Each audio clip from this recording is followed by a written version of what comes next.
कहानी छतरपुर नाम के एक छोटे से गांव की है, जहां बिरजू नाम का एक गरीब व्यक्ति रहता था, जो स्वभाव से बहुत ईमानदार और कर्म से बहुत मेहनती था। बिरजू का एक बेटा था जिसका नाम किशन था।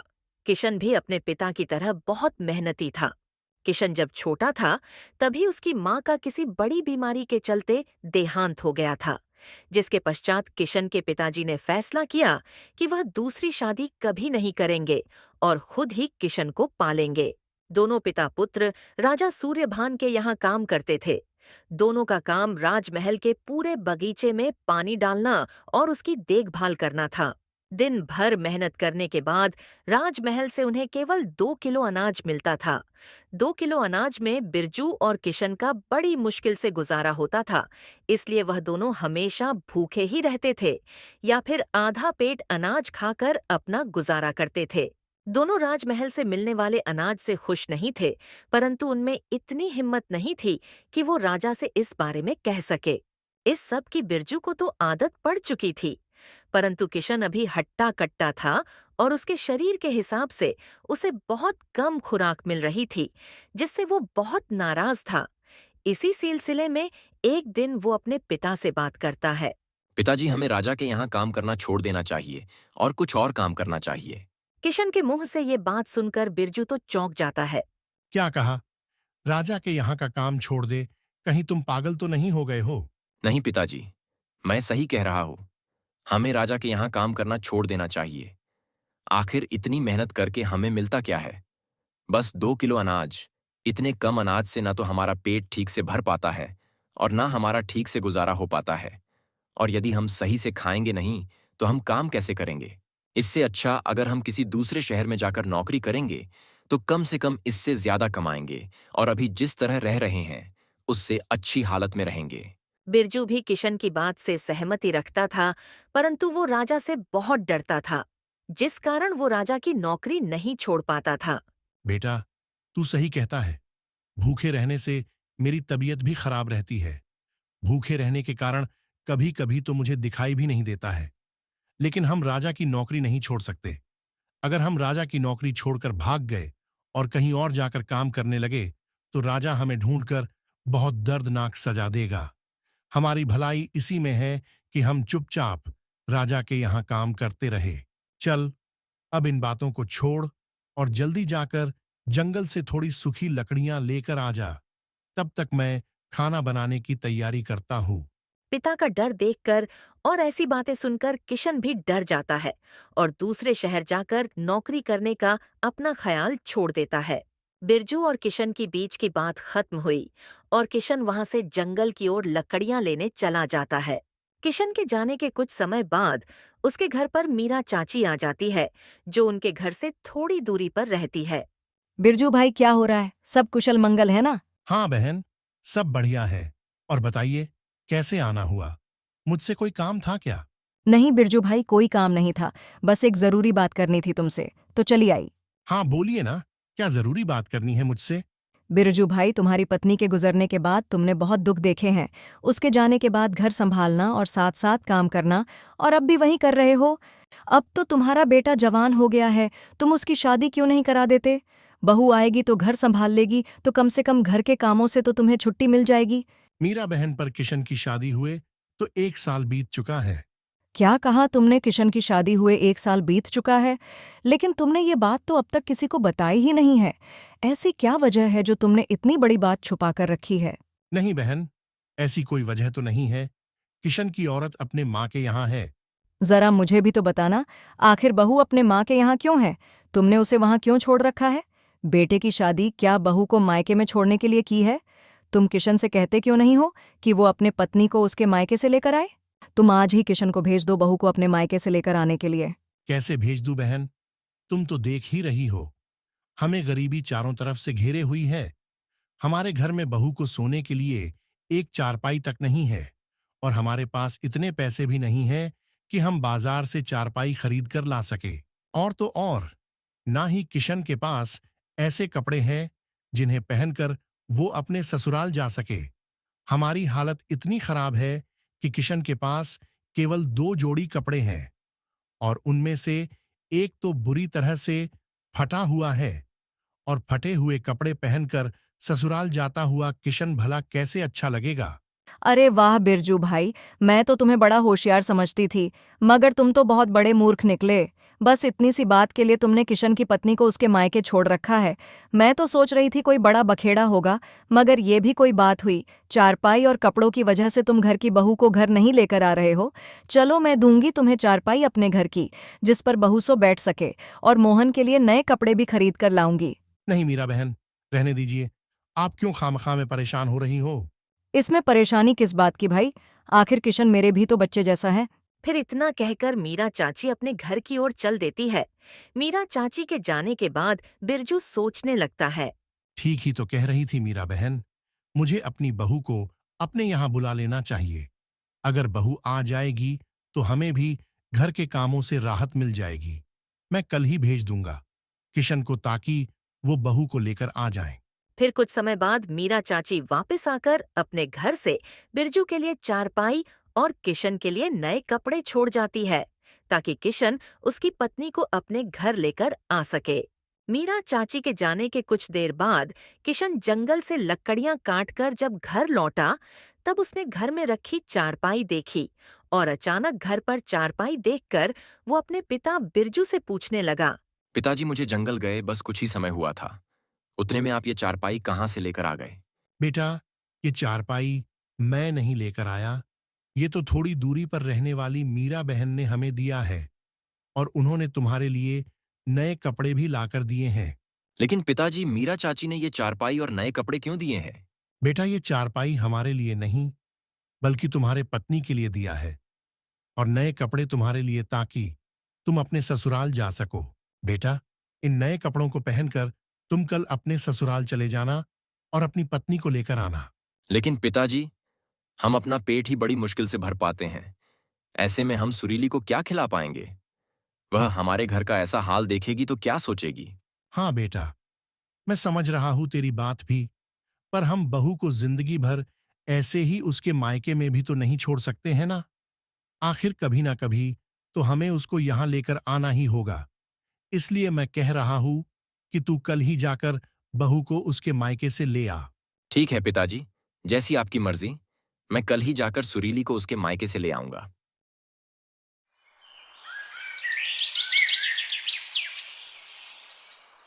अगली सुबह किशन मीरा चाची के दिए कपड़े पहनकर अपनी पत्नी सुरीली को लाने अपने ससुराल की ओर चल देता है।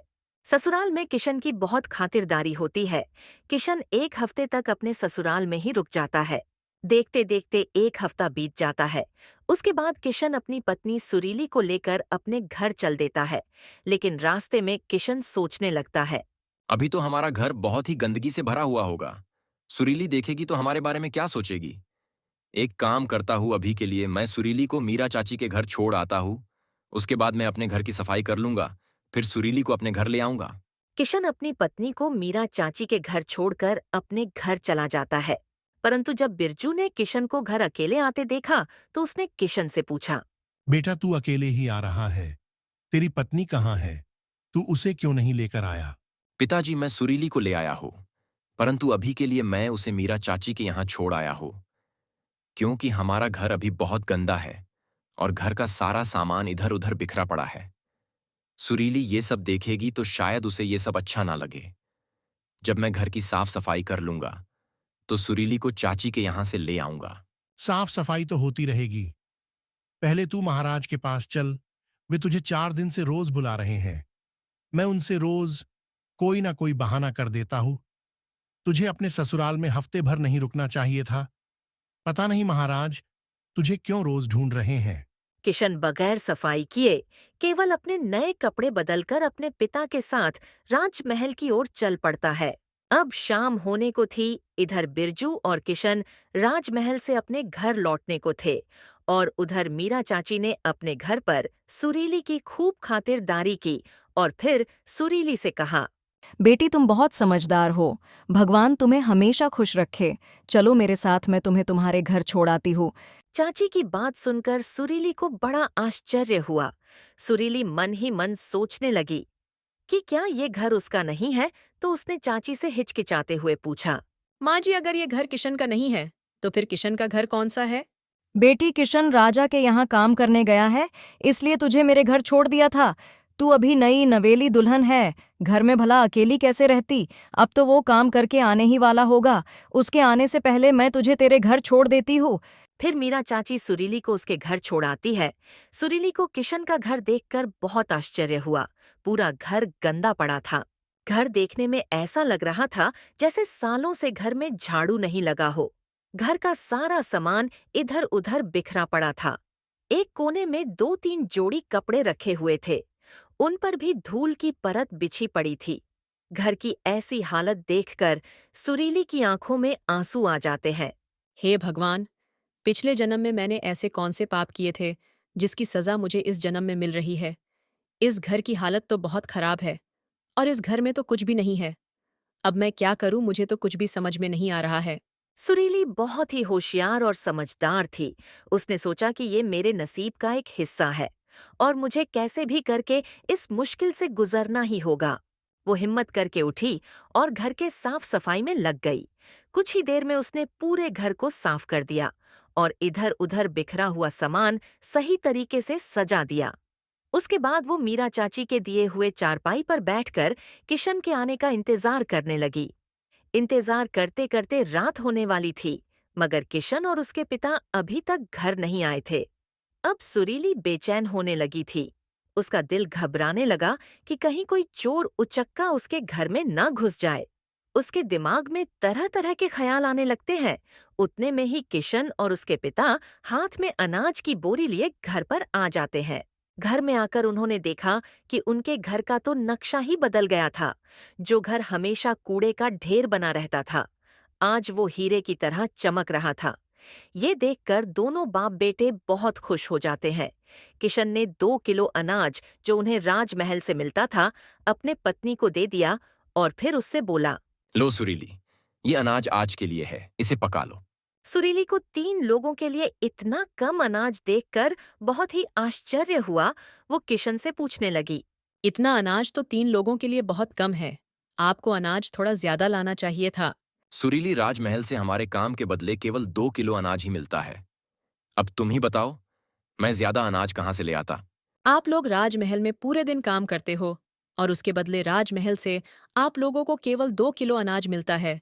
ये तो आप लोगों के साथ नाइंसाफी हो रही है। लेकिन बेटी, हम कर भी क्या सकते हैं? हमें राजमहल से जो अनाज मिल रहा है वो राजा के कहे अनुसार मिल रहा होगा, और हम राजा के हुक्म के खिलाफ जाकर और अनाज भी तो नहीं मांग सकते। पिताजी, कल से आप लोग ये 2 किलो अनाज मत लेना और राजा से एक बार कह देना कि महाराज, 2 किलो अनाज से हमारा पेट नहीं भरता है। आपकी बहुत कृपा होगी यदि आप हमारा अनाज 2 किलो से बढ़ाकर 5 किलो कर दें। और हाँ, ये सब राजा से कहते वक्त आप लोग बिल्कुल भी मत डरिएगा। अगर राजा ऐसा करने से इनकार करते हैं तो आप लोग वहाँ काम करना से साफ मना कर देना। अगर राजा को आपकी जरूरत होगी तो वो आपसे काम करवाएंगे, वरना नहीं करवाएंगे।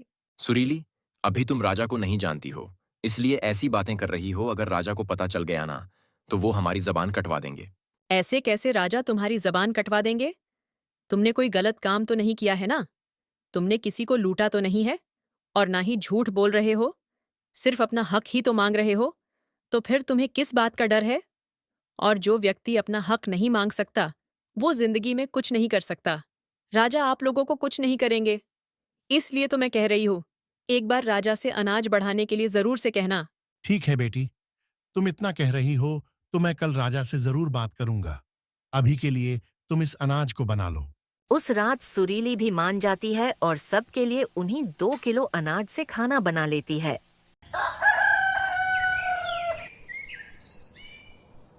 अगले दिन किशन और उसके पिता बिरजू दोनों राजा से मिलने उसके पास चले गए और राजा के सामने पहुंचकर बिरजू ने राजा से कहा। महाराज, आज मैं आपसे अनाज को लेकर बात करने आया हूँ। महाराज, पूरे दिन महल के बगीचे में काम करने के बदले राजमहल से हमें केवल 2 किलो अनाज मिलता है। महाराज, इतने अनाज में हमारा गुजारा नहीं हो पाता है। हमें अक्सर भूखा ही रहना पड़ता है। इसलिए आपसे एक प्रार्थना है महाराज, अगर आप हमारा अनाज 2 किलो से बढ़ाकर 5 किलो कर देते तो आपकी बड़ी मेहरबानी होगी। बिरजू, ये बात तुझे मुझे पहले बताना चाहिए था ना। भूखा रहना अच्छी बात नहीं है। अगर तुम लोग भूखे रहोगे तो काम कैसे करोगे? मैं आज तुम लोगों का अनाज 5 किलो नहीं, बल्कि 6 किलो कर देता हूँ। फिर राजा मंत्री से कहता है। मंत्री, आज से बिरजू का अनाज 2 किलो से बढ़ाकर 6 किलो कर दिया जाए, और महल में जितने भी मजदूर हैं उनके भी अनाज में बढ़ोतरी कर दी जाए।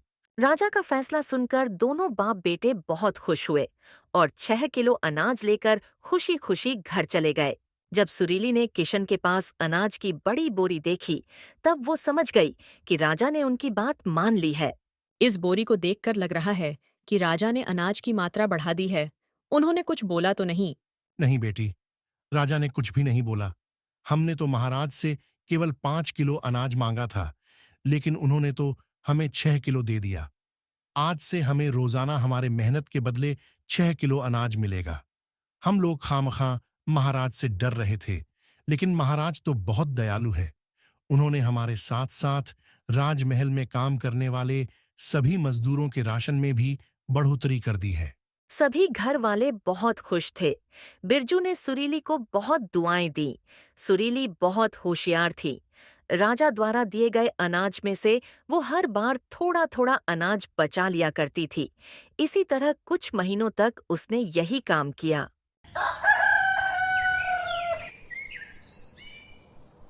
फिर एक दिन उसने अपने ससुर से कहा।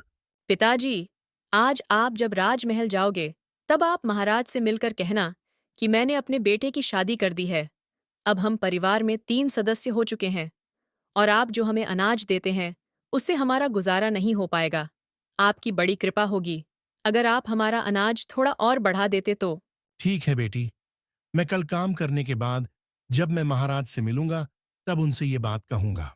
अगले दिन राजमहल का काम खत्म करने के बाद बिरजू और किशन महाराज के सामने पहुंच जाते हैं। महाराज, मैंने अपने बेटे किशन की शादी कर दी है। अब हमारे परिवार में 3 सदस्य हो गए हैं।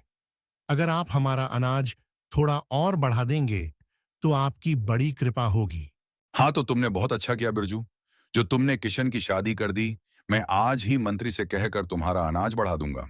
मंत्री, आज से बिरजू का अनाज 6 किलो से बढ़ाकर 10 किलो कर दिया जाए। राजा की ये बात सुनकर बिरजू और किशन दोनों बहुत खुश हो जाते हैं। दोनों बाप बेटे 10 किलो अनाज लेकर खुशी खुशी अपने घर की ओर निकल गए। 10 किलो अनाज देखकर सुरीली भी बहुत ज्यादा खुश हो जाती है। अब वो 10 किलो अनाज में से वो आधे से भी ज्यादा बचा लेती थी और बाकी बचे हुए को वो पका लेती थी। ऐसे ही साल भर चलता रहा। अब सुरीली ने काफी अनाज जमा कर लिया था। फिर एक दिन वो अपने पति और ससुर से बोली। पिताजी, कल से आप लोग राजा के यहाँ काम करने नहीं जाओगे। आखिर कब तक आप लोग ऐसे मजदूरी करोगे? मजदूरी करने से सिर्फ पेट भरा जा सकता है। आप आज जाकर महाराज से बोल देना कि मैंने और मेरे बेटे ने गांव में छोटी सी दुकान खोली है, तो मैं और किशन अब राजमहल में काम करने नहीं आ पाएंगे। और यदि महाराज कुछ कहे तो थोड़ा अपनी तबीयत का बहाना बना लेना। लेकिन बेटी, हम मजदूरी नहीं करेंगे तो क्या करेंगे? हम तो कुछ कर भी नहीं सकते। आप लोग चिंता मत कीजिए। राजमहल से आप लोग जो अनाज लेकर आते थे, उसमें मैंने थोड़ा थोड़ा करके काफी अनाज जमा कर लिया है। आप लोग बाजार में एक दुकान खोल लो और ये अनाज बेचो। भगवान ने चाहा तो दुकान बहुत जल्द ही अच्छे से चलने लगेगी। सुरीली की बात सुनकर बिरजू और किशन थोड़ा चौंक तो जाते हैं, पर उन्हें पता था कि सुरीली कुछ सोच समझकर ये कह रही होगी। ठीक है बेटी, मैं आज ही महाराज से ये बात कर लूंगा और फिर घर आते आते बाजार में एक अच्छी सी दुकान भी देख लूंगा और फिर हम कल से उसमें अनाज बेचना शुरू कर देंगे। बिरजू ने गांव के बाजार में एक दुकान किराए पर ले ली और अगले ही दिन अनाज बेचना शुरू कर दिया। कुछ ही दिनों में उनकी दुकान काफी अच्छी चलने लगी। दुकान पर हमेशा ग्राहकों की भीड़ लगी रहती थी। ये देखकर बाप बेटे दोनों बहुत खुश रहने लगे। दोनों जब भी दुकान से घर आते तो घर के लिए कुछ न कुछ सामान जरूर लाते। देखते देखते कुछ महीने ऐसे ही बीत जाते हैं। एक दिन ऐसे ही सुरीली अपने घर के बाहर बैठी होती है। तभी उसकी नजर एक कोने पर पड़े हुए सोने के हार पर जाती है। सोने का हार देखकर सुरीली की आंखें आश्चर्य से खुली कि खुली रह जाती है। सुरीली जल्दी से उस हार को उठा लेती है और उसे घर में ऐसी जगह पर रख देती है जहां किसी की नजर ना पड़ सके। उसी दिन गांव के चौराहे पर राजमहल के ढिंढोरची ने ऐलान किया कि रानी का महल एक चिड़िया ले उड़ी है। किसी को मिले तो राजमहल में लाकर दे दे। रानी की हार की खबर पूरे गांव में फैल गई। हर किसी के जबान पर रानी के हार की चर्चा थी। जब ये बात सुरीली को पता चली, तब भी उसने रानी के हार की बात को किसी से जिक्र नहीं किया। इसलिए राजा को अभी तक रानी का हार नहीं मिला था। राजा बहुत परेशान था। वो मंत्री से बोला, क्या हुआ मंत्री, हार के बारे में कुछ पता चला या नहीं अभी तक? नहीं महाराज, अभी तक तो कुछ पता नहीं चला है, लेकिन हार की तलाश जारी है। मंत्री तो एक काम करो, फिर से पूरे राज्य में ऐलान करवा दो कि रानी का हार अभी तक नहीं मिला है। जिसे भी वो हार मिले वो बिना डरे आकर राजा को बताए। जो भी हार लाकर देगा उसे मुंह मांगा इनाम दिया जाएगा। राजा के कहते ही मंत्री ढिंढोरची से फिर से पूरे नगर में ऐलान करवा देता है। सुनो गांव वालों, एक चिड़िया रानी का सोने का हार लेकर उड़ गई है। जिस भी व्यक्ति को वो हार मिल जाए, उस हार को वो महाराज को लाकर देगा तो राजा उसे मुंह मांगा इनाम देंगे। ये खबर अब सुरीली तक पहुंच जाती है।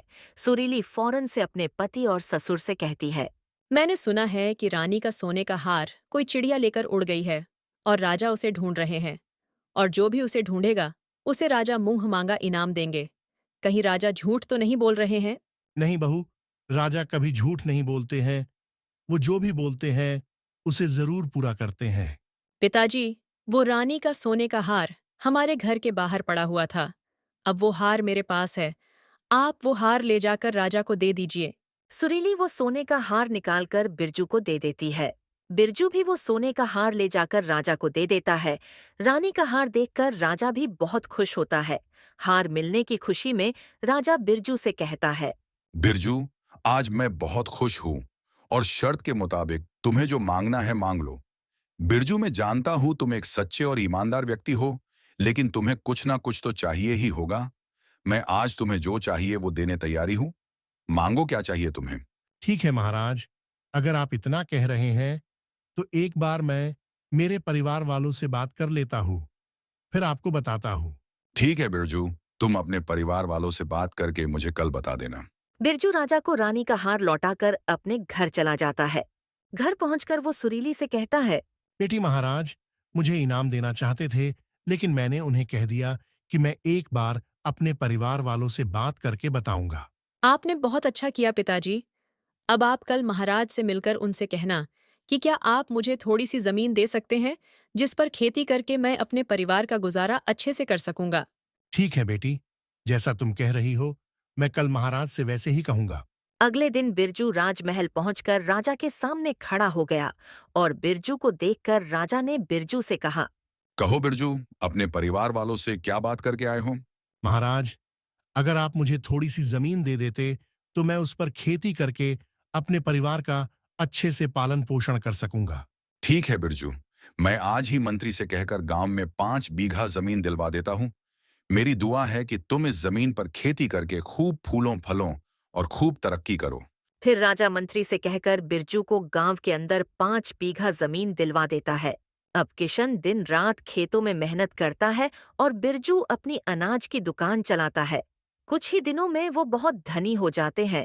फिर गांव के अंदर एक अच्छा सा और बड़ा सा घर खरीद लेते हैं। अब उनके घर में किसी भी चीज की कमी नहीं थी।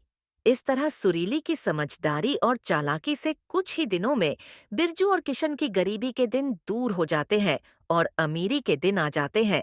तो दोस्तों, कहानी आपको कैसी लगी हमें कमेंट में जरूर बताएं। अगर आपको हमारी मेहनत पसंद आई हो तो हमारे चैनल को सब्सक्राइब करना न भूलें और बेल आइकन दबाएं ताकि नई कहानियों की नोटिफिकेशन सबसे पहले आपको मिले। धन्यवाद।